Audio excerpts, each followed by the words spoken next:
Bueno, eh, voy a retomar aquí porque tuve un problema con el internet en el video anterior. Eh, Vimos qué ocurría, digamos, cómo funcionaba un buffer cuando se utilizaba un ácido débil y la sal, cuyo anión, ¿sí? Era la base conjugada del ácido débil. ¿Sí? Ahora veamos qué ocurre. Es idéntico, es exactamente lo mismo. Le voy a explicar dos veces la misma cosa, simplemente que donde va un ácido va una base y viceversa. ¿Sí? Pero para que les termine de quedar claro, veamos qué ocurre, digamos, cuando tenemos una base débil y una sal, ¿sí? Cuyo catión en este caso es el ácido conjugado de la base débil. ¿Sí? Suponemos que tenemos la base eh, la base, déjenme poner el puntero, la base BHCl, ¿sí? Perdón, la sal BHCl, o sea, es el cloruro de el catión conjugado de la base débil B, ¿sí? Entonces, cuando se disuelva esta sal en agua, lo va a hacer de manera completa para dar BH más cloruro. El cloruro también, al igual que el catión sodio, en este caso el anión cloruro, permanece en solución sin reaccionar con nadie, como base es muy débil, entonces no puede hidrolizar con el agua y va a permanecer allí rodeado por moléculas de agua sin ningún tipo de problema, ¿sí? Sin reaccionar. Pero el catión, ¿sí? BH más, ¿sí? Es el ácido conjugado de la base débil B. Por lo tanto, él como ácido, ¿sí? Es relativamente fuerte y tiene la capacidad de hidrolizar al agua. Por lo tanto, él, actuando como ácido, le va a transferir un protón al agua para dar hidróneo y la base conjugada B. ¿Sí? Esto es una constante de acidez, ¿sí? Cuyo valor se puede calcular si yo conozco el K-Water, que es 1 por 10 a la menos 14, y la constante de basicidad de la base débil B. ¿Sí? Por otra parte, la base débil B se va a disociar en agua para dar el catión BH más oxidrilo. Por eso es que esto es una constante de basicidad. ¿Sí? Entonces, si yo conozco esta constante de basicidad, mediante esta ecuación puedo calcular la constante de acidez del ácido conjugado de la base B. ¿Estamos? Bueno, este es el sistema que nosotros tenemos en solución. ¿Qué ocurre si nosotros le agregamos protones? ¿Sí? Por ejemplo, si le agregamos ácido clorhídrico, como habíamos visto en el ejemplo anterior, ¿sí? A esta solución. Bueno, los protones que yo agregue van a venir, van a reaccionar con el oxidrilo, ¿sí? Para producir agua. Entonces, los protones que yo le vaya a agregar a la solución van a desaparecer de la solución porque van a reaccionar con el oxidrilo para producir agua. ¿Se entiende? Y esa reacción es muy eficiente, tiene una constante de 1 por 10 a la 14. ¿Sí? Entonces, todo protón que caiga en esta solución va a reaccionar inmediatamente con el oxidrilo para producir agua y va a desaparecer de la solución. Entonces, desde ese punto de vista, el pH no debería cambiar, porque los protones que yo agregue, que deberían disminuir el pH, en realidad van a desaparecer. Pero simultáneamente también van a desaparecer oxidrilos. Y si disminuye la concentración de oxidrilo en la solución se debería acidificar. Bueno, ¿por qué no se acidifica? Porque en realidad este equilibrio es operativo, ¿sí? Funciona. Y funciona de la siguiente manera. Cuando yo disminuyo la concentración de oxidrilo por haber reaccionado con los protones, ¿sí? B va a reaccionar con agua para producir más BH más oxidrilos. ¿Sí? O sea, se va a restablecer una nueva posición de equilibrio, una nueva situación de equilibrio, en donde la concentración de oxidrilos, ¿sí? Que se fueron por haber reaccionado con los protones que yo agregué, se van a haber recuperado a través de este equilibrio. Entonces la concentración de oxidrilo va a ser más o menos la misma que antes de yo haber agregado los protones. ¿Sí? Entonces, si yo tengo una base débil en agua, ¿sí? Podría ser amoníaco, por ejemplo, ¿sí? Y yo le agrego protones, en realidad esa solución sola, sin sal, tiene el efecto de neutralizar el pH, de regular el pH. Pero para que sea un buffer completo, tiene que tener la capacidad de regular el pH cuando yo agrego protones, pero también cuando agrego oxidrilos, ¿sí? Entonces, ¿qué pasa cuando agrego oxidrilo? Bueno, cuando yo agrego oxidrilo, la concentración de oxidrilos van a aumentar, entonces este equilibrio se va a desplazar hacia los reactivos, ese exceso de oxidrilo va a reaccionar con el ácido conjugado BH+, para producir B más agua, ¿sí? Lo que les decía, aquí, al igual que en el caso anterior, tenemos un problema. ¿Por qué? Porque cuando agrego los primeros oxidrilos, está todo bien. Yo tengo BH en solución si lo único que tengo es la base débil. Pero esta cantidad de BH más que hay en solución es relativamente poca porque es simplemente lo que se haya disociado. Entonces, ni bien agregue los primeros oxidrilos, cuando agreguen unos pocos oxidrilos, digamos, me voy a quedar sin BH más para que reaccionen con los oxidrilos. Y los oxidrilos se van a empezar a acumular porque este equilibrio no puede ir para allá si no tiene BH más en solución. Para eso es que necesitamos la sal, ¿sí?, del ácido conjugado que contenga este ion, para que este sea la fuente de BH+. Entonces, si yo ahora agrego oxidrilos, estos oxidrilos van a reaccionar con los BH+, pero obviamente la fuente de BH+, va a ser la sal, no va a ser la disociación de la base débil, ¿sí? Entonces, de esa manera, los oxidrilos que yo agregue van a reaccionar con BH+, para producir la base B más agua. Y de esa manera, la concentración de oxidrilos que haya en solución va a ser más o menos la misma que antes que yo haya agregado los oxidrilos a la solución, y el pH obviamente se va a mantener constante. O sea, así funciona una solución reguladora de pH. Ahora ustedes dirán, bueno, calcular realmente el pH al que tiene una solución buffer y que regula a ese pH, debe ser algo complejo porque en realidad tengo un equilibrio acoplado con una concentración. No es tan complejo, ¿sí? No es tan complejo. Hubo dos señores, Henderson y Hasselbalch, que independientemente, ¿sí?, hicieron estudios y llegaron más o menos a lo mismo. Por eso es que la ecuación se llama de Henderson-Hasselbalch, que es una ecuación que nos permite calcular bajo ciertas condiciones, ¿sí?, cuál va a ser el pH de una solución buffer, o sea, una solución formada por un ácido base débil y la sal correspondiente a la base o el ácido conjugado, ¿sí? Entonces, ¿cómo es que se deduce esa ecuación de Henderson-Hasselbalch? Ni siquiera uno se la tiene que acordar, porque ya van a ver la ecuación de Henderson-Hasselbalch no es otra cosa que la expresión logarítmica de la constante de acidez o de la constante de basicidad del ácido o de la base débil que nosotros estemos utilizando en el buffer. Supongamos que tenemos un buffer, ¿sí?, que está compuesto por un ácido débil y la sal conjugada, ¿sí?, o la sal que contiene el anión conjugado de ese ácido débil. Entonces nosotros tenemos que el ácido, ¿sí?, AH le transfiere un protón al agua para producir A- y iones hidróneo, o protones. La constante de acidez para este equilibrio viene dada por la concentración de protones, por la concentración de la base conjugada A-, por la concentración del ácido débil AH. ¿Sí? Si nosotros despejamos la concentración de protones de esta ecuación, nos queda que la concentración de protones es igual a la constante de acidez, ¿sí?, multiplicado por la concentración del ácido débil dividido la concentración del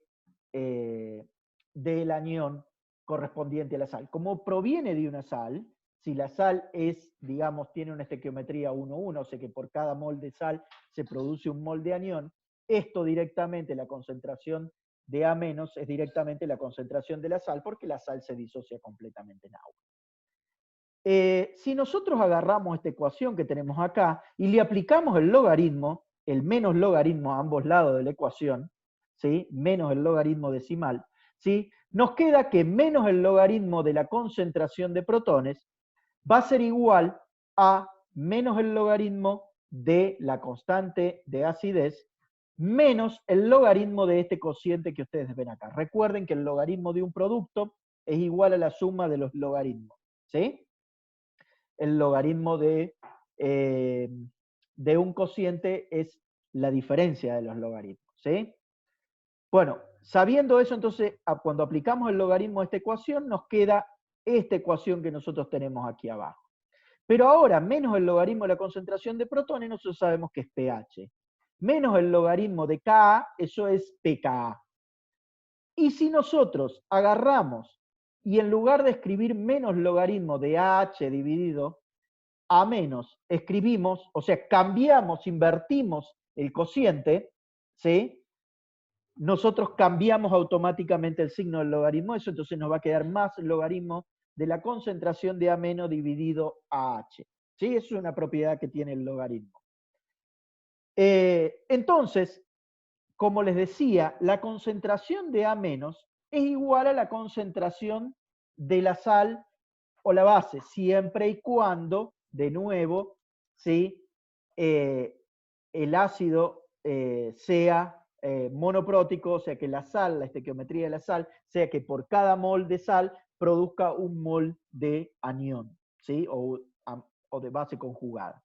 Entonces, asumiendo eso, tenemos que la concentración de A- va a ser igual a la concentración de la sal, se le puede llamar también la concentración de la base para siendo más específico, y la concentración del ácido débil es igual a la concentración del ácido. Entonces nosotros podemos llegar a esta ecuación general que dice que el pH es igual al pK más el logaritmo de la sal dividido la concentración del ácido.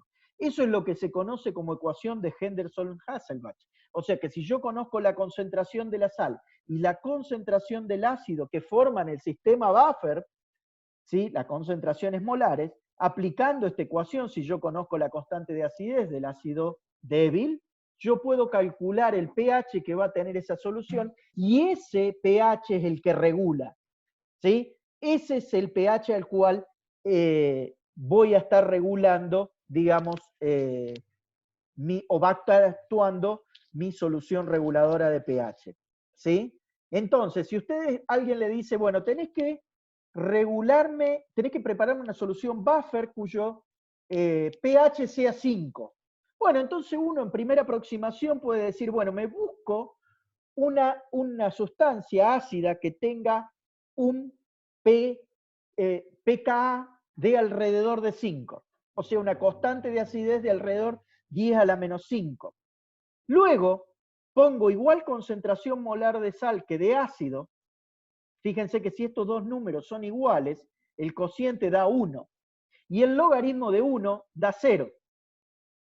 ¿Sí? Entonces, si yo pongo igual concentración de ácido, igual concentración de sal, ¿sí? Este segundo término de la ecuación de Henderson-Hasselbalch da 1. ¿Sí? Da 0, perdón, porque el cociente da 1 y el logaritmo de 1 da 0. ¿Sí? Entonces el pH es igual al pK. ¿Se entiende? ¿Sí? Entonces, fíjense, por ejemplo, el ácido acético que tiene un pKa que tiene una constante de acidez de 1,8 por 10 a la menos 5, digamos más o menos 10 a la menos 5, el pH al cual va a regular va a ser alrededor de 5. ¿Sí? Si yo hago un sistema buffer utilizando ácido acético y, por ejemplo, acetato de sodio. ¿Se entiende? Bueno, ¿cuándo se puede utilizar la ecuación de Henderson-Hasselbalch? Bueno, esta ecuación es válida, ¿sí? Siempre y cuando las concentraciones de ácido y de sal que yo estoy mezclando para formar ese sistema buffer sea al menos 100 veces más grande que la constante de acidez, ¿sí? ¿Por qué es esto? Bueno, porque estrictamente hablando, ¿sí? La concentración que yo voy a tener de A- va a ser igual, no va a ser igual a la concentración de sal, porque algo más de A- se va a haber producido producto de la disociación del ácido AH. ¿Sí? No la estoy teniendo en cuenta. El ácido no va a ser igual a la concentración inicial de ácido, la concentración de ácido, porque algo se va a haber disociado. ¿Sí? Y esos equilibrios están activos. Entonces, lo que yo estoy haciendo es diciendo, bueno, lo que se disocia lo desprecio. Es tan poco comparado con lo que yo tengo inicialmente, ¿sí? Que lo puedo despreciar. Entonces, digo que la concentración de A- ¿sí? Es igual a la concentración de sal o base, ¿sí? Es una aproximación. Estrictamente hablando, es una aproximación. Entonces, si la concentración es lo suficientemente grande, la concentración inicial de ácido y de sal es lo suficientemente grande comparado con la constante de acidez, entonces esa aproximación, digamos, es válida y está bien que yo la haga y puedo utilizar la ecuación de Henderson-Hasselbalch. ¿Sí? Obviamente existen situaciones en las que esta ecuación no se puede aplicar, pero no hay ningún problema. La gente que sabe de equilibrio, como ustedes después de hacer este curso, lo van a poder entender sin ningún tipo de problema. Para los fines de este curso, en todos los casos, todos los problemas que nosotros le demos, van a poder aplicar la ecuación de Henderson-Hasselbalch sin ningún tipo de problema. ¿Sí? O sea, vamos a darle problemas en los cuales las condiciones, porque son las condiciones normalmente reales. Uno nunca prepara un buffer que tenga concentraciones de ácido y de sal o de base y sal que sean muy bajas. Normalmente la concentración de ácido y de sal son relativamente grandes para que ese buffer tenga una buena capacidad buffer, que es algo que excede a lo que es este curso. ¿Sí? El concepto de capacidad buffer es cuánto protón y cuánto oxidrilo yo puedo agregar sin que cambie mucho el pH. Eso no es infinito. ¿Sí? Ustedes claramente eso lo pueden ver. Si yo agrego oxidrilo, agrego oxidrilo, agrego oxidrilo, agrego oxidrilo, va a llegar algún momento en el que no voy a tener más BH. De hecho, cuando me quede sin BH más, producto de la disociación de la sal, ya no puedo seguir agregando oxidrilos y que no cambie el pH. Cuando le agrego oxidrilos, los oxidrilos se van a acumular y va a cambiar el pH. Bueno, eso va a depender obviamente de la concentración inicial de base que yo esté agregando. ¿Sí? La ecuación de Henderson-Hasselbalch también se puede deducir para un sistema básico, ¿sí? Para una base débil, o sea, para un sistema buffer formado por una base débil y su sal. ¿Sí? Es exactamente lo mismo que les dije recién. Vamos a llegar que el pOH es igual al pKb, ahora no el pKa, sino el pKb, más el logaritmo de la concentración de la sal dividido la concentración de la base. Por ejemplo, un sistema buffer que tenga amoníaco, ¿sí? Cloruro de amonio. Eso sería un buffer, ¿sí?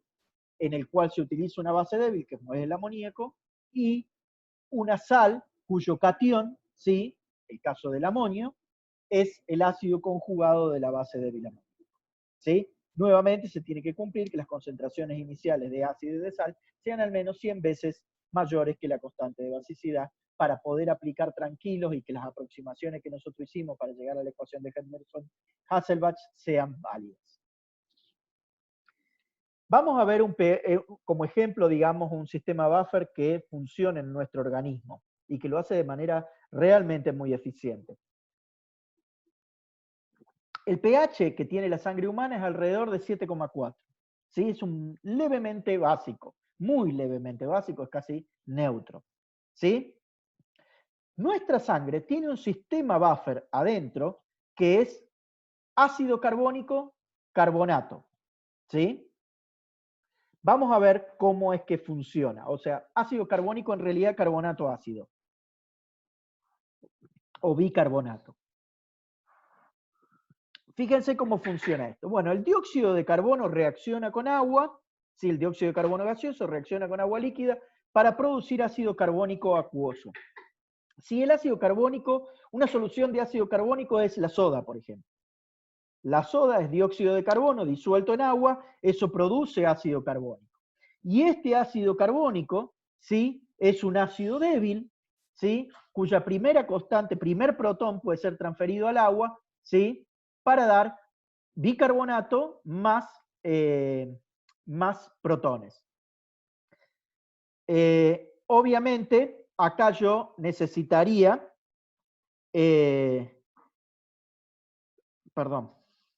necesitaría agregarle, acá esto es ácido carbónico más agua, da el carbonato ácido más el protón, ¿sí? O hidrógeno. Me estaría faltando el agua acá, que se me pasó. Déjenme que lo voy a poner. Bueno, pero lo que pasa es que es complicado. No, dejémoslo así. Dejémoslo así.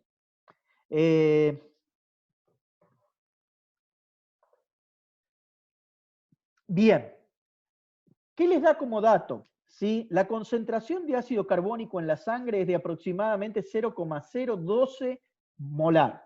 0,0012 molar. Es una concentración bien baja de ácido carbónico tiene nuestra sangre. Y la concentración de ion bicarbonato es de alrededor 0,024 molar, un poco más alta. Un poco más de unas 20 veces aproximadamente más alta es la concentración de bicarbonato que de ácido carbónico. ¿Sí? Si nosotros usamos la ecuación de Henderson-Hasselbalch, ¿sí? El pK del ácido carbónico a la temperatura a más o menos 37 grados centígrados, ¿sí? La temperatura corporal, es de 6,4. ¿Sí? Eso uno lo puede buscar en una tabla, eso lo encuentra. Entonces, podemos calcular cuál es el pH que tiene o que debería tener la sangre. ¿Sí? La concentración de sal es la concentración de bicarbonato, es 0,024, la concentración del ácido, la concentración del ácido carbónico es 0,0012, ¿sí? El pKa vale 6,4, reemplazamos todo y nos da que el pH de la sangre es alrededor de 7,7. Eso sí, el único sistema buffer que estuviese funcionando en la sangre fuera este. Obviamente la sangre es una mezcla complicada, ¿sí? De hecho ni siquiera es homogénea. Entonces, en realidad, la diferencia entre los 7,7 y los 7,4 es porque hay otros sistemas que también están funcionando, otras sustancias que también están cambiando el pH. Pero básicamente esto es lo que ocurre, ¿sí? Cuando nosotros, por ejemplo, hacemos ejercicio, vieron que cuando nosotros hacemos ejercicio, después dejamos de hacer ejercicio, nos duelen las piernas cuando las movemos, sobre todo las articulaciones. Eso ocurre porque se depositan en las articulaciones ácido láctico. El ácido láctico se deposita como un sólido y forma agujas. ¿Sí? Entonces, básicamente, cuando nosotros movemos nuestras articulaciones después de haber hecho un ejercicio, cuando no estamos acostumbrados a hacerlo, ¿sí? En las condiciones en las que nosotros estamos haciendo ese ejercicio, que son condiciones anaeróbicas, se produce mucho ácido láctico, y ese ácido láctico se deposita en las articulaciones en forma de aguja. Entonces, cuando las movemos, nos pincha, y eso es lo que nos duele. Bien, pero ese ácido láctico pasa a la sangre, ¿sí? Parte de ese ácido láctico que se produce en nuestro organismo como producto del metabolismo que nosotros tenemos, pasa a la sangre, ¿sí? Ese ácido láctico, ¿sí? Es neutralizado por el bicarbonato, ¿sí? O sea, se neutraliza, es la base, es un ácido, viene, reacciona con el bicarbonato y produce ácido carbónico. ¿Se entiende? Entonces la concentración de ácido carbónico aumenta. Cuando aumenta la concentración de ácido carbónico, ¿sí? Porque es operativo este equilibrio, ¿sí? Ahora, este equilibrio, al aumentar la concentración de ácido carbónico, hace que aumente la concentración de dióxido de carbono que hay disuelto en sangre, ¿sí? O sea, al aumentar la concentración de ácido carbónico, el ácido carbónico que está, digamos, que se está produciendo, termina aumentando la concentración de dióxido de carbono que hay en la sangre. Ese dióxido de carbono es el que nosotros eliminamos por la respiración. ¿Se entiende? Por eso cuando nosotros hacemos ejercicio estamos produciendo mucho ácido láctico, ese ácido láctico lo que hace es reaccionar con el bicarbonato en la sangre, ¿sí? Ese bicarbonato da ácido carbónico, el ácido carbónico aumenta la concentración de dióxido de carbono y lo que nosotros hacemos al respirar más fuerte, más intensamente, es exhalar dióxido de carbono, eliminar dióxido de carbono de nuestro cuerpo y de esa manera el pH se mantiene más o menos constante. ¿Se entiende? Así es como funciona. O sea, el cuerpo, nuestro sistema corporal, utiliza la respiración como un regulador de pH. Es increíblemente complejo el sistema, pero realmente funciona a la perfección. ¿Sí? Si no existiera eso, si nosotros no pudiéramos exhalar el dióxido de carbono, el pH de la sangre disminuiría cuando nosotros hacemos ejercicio, porque estamos produciendo mucho ácido láctico, que es un ácido débil, pero que acidificaría nuestra sangre. Entonces, eliminando dióxido de carbono de esa manera, ¿sí? Es una forma en la que nosotros estamos eliminando el ácido láctico que estamos produciendo. ¿Estamos? Vamos a un problema un poco más convencional, ¿sí?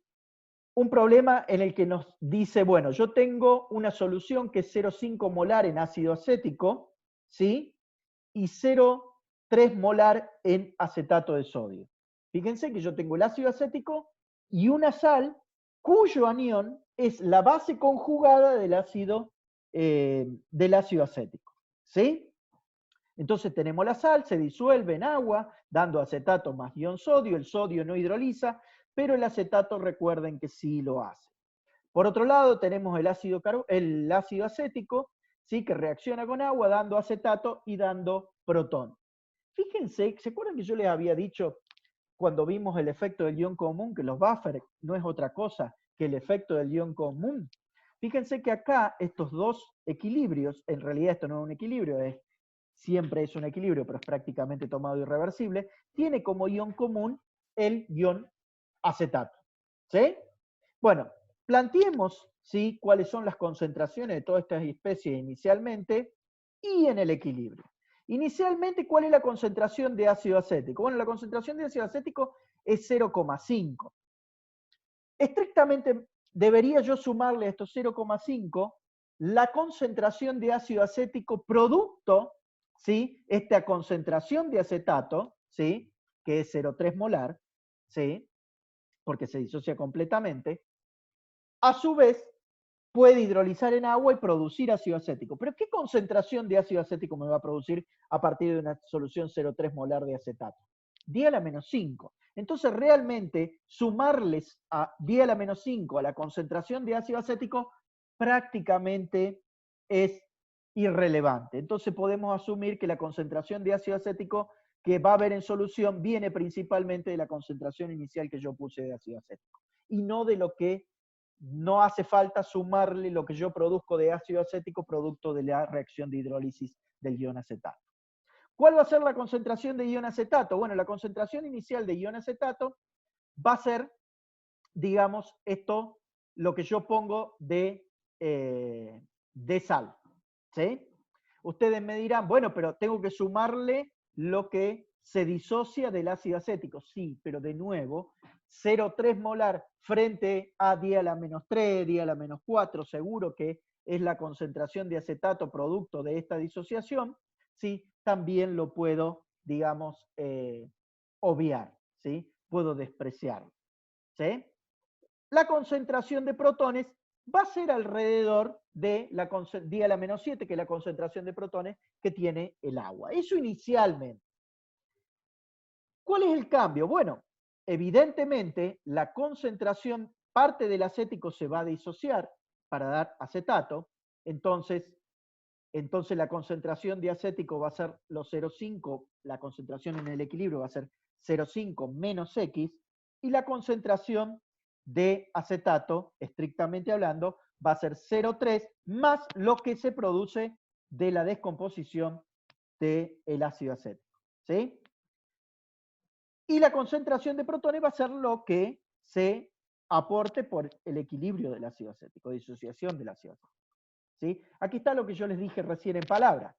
0,5 menos X, que es un número muy chiquito, uno puede asumir de que va a valer muy poco. Pero la primera vez hagámoslo bien y tengámoslo en cuenta. Entonces la concentración de acético en el equilibrio va a ser 0,5 menos X, la concentración de acetato en el equilibrio va a ser 0,3 más X, y la concentración de protones va a ser más o menos X. ¿Por qué? Porque sumarle a X, que va a valer alrededor, más o menos, ya van a ver ustedes, pero X puede valer alrededor de 10 a la menos 5, 10 a la menos 3, entre 10 a la menos 3 y 10 a la menos 5 para los valores de constante de equilibrio y concentraciones que nosotros utilizamos normalmente, ¿sí? Sumarle eso, 10 a la menos 3 o 10 a la menos 5, 10 a la menos 7, no le va a cambiar absolutamente nada. Entonces prácticamente podemos decir que la concentración de protones va a ser X. ¿Sí? Reemplazamos todo eso en la constante de equilibrio, ¿sí? Nos va a quedar una ecuación un poco compleja, pero que se puede resolver, no hay ningún problema. ¿Sí? Nuevamente me va a dar una ecuación cuadrática que tiene dos soluciones. Una, fíjense, va a ser 3 por 10 a la menos 5, la otra va a ser 0,3 pero negativo. Como ya les he dicho, no se puede haber disociado una cantidad negativa de ácido acético, que eso es lo que es X. X es lo que se disoció de ácido acético. ¿Sí? Por lo tanto, el valor negativo no tiene sentido físico, nos quedamos con la X1 que vale 3 por 10 a la menos 5. Entonces ahora acá uno viene y rebobina y dice, ¿estaba bien si yo agarro acá y no tengo en cuenta las X? Ni en la resta para el ácido acético, ni en la suma para el acetato. Y la respuesta es sí. Fíjense que X vale 10 a la menos 5. 0,3 más 10 a la menos 5 es 0,3. 0,5 menos 10 a la menos 5 es 0,5. ¿Se entiende? Bueno, la concentración de protones es X, que vale 3 por 10 a la menos 5. Si yo agarro y reemplazo, ¿sí? Eso me da 4,5, 5,22,8. Bueno, 4,5 va a ser el pH que va a tener esta solución, esta mezcla de ácido acético y acetato de sodio. ¿Sí? Fíjense que el pK del ácido acético es 4,7. Si yo pusiera exactamente la misma concentración de acético y de acetato, supónganse 0,5 y 0,5, o 0,3 y 0,3 molar de ambos, ¿sí? Como es este cociente, vale 1, perdón, porque el cociente son dos números iguales, da igual a 1, y el logaritmo de 1 vale 0. Pero bueno, en este caso vale 0,3 más X, 0,5 menos X. Ya vimos que las X valen 10 a la menos 5, así que yo prácticamente lo puedo obviar. O sea, hasta aquí lo calculamos como nosotros sabíamos. Si nosotros aplicáramos la ecuación de Henderson-Hasselbalch, ¿sí? Tendríamos que haber obviado todo esto que hicimos acá, el cuadro, todo este razonamiento, resolver la ecuación cuadrática, todo eso que nosotros hicimos, que es cómo resolvemos el sistema como nosotros estamos habituados a hacer. Pero aparte, nosotros podemos utilizar la ecuación de Henderson-Hasselbalch y deberíamos llegar exactamente a la misma solución.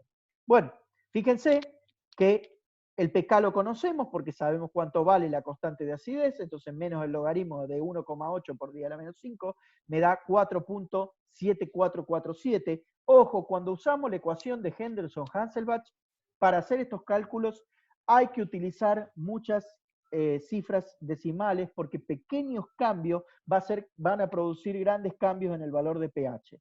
Entonces hay que tener esa precaución, ¿sí? Y utilizar todos los dígitos que yo disponga en la calculadora, ¿sí? Para hacer los cálculos lo más preciso posible para no tener errores. ¿Sí? Bueno, pero cuando hagamos el cálculo 0,3 dividido 0,5, sacamos la cuenta y nos da exactamente el mismo número. O sea, da igual si yo hubiera aplicado la ecuación de Henderson-Hasselbalch simplemente conociendo cuál es la concentración de ácido y la concentración de sal, que si yo hubiera aplicado todo lo que yo aprendí acerca del equilibrio. ¿Cómo ustedes lo tienen que hacer? Como les guste. Cualquiera de las dos formas está bien, pero tienen que saber por qué hacen cada una de las cosas. Si aplican la ecuación de Henderson-Hasselbalch, me van a tener que demostrar de dónde sale la ecuación de Henderson-Hasselbalch. Si no, van a tener que resolver el sistema aplicando los conceptos de equilibrio que ustedes conocen. ¿Sí? No es tan complejo, fíjense, no es difícil de hacer.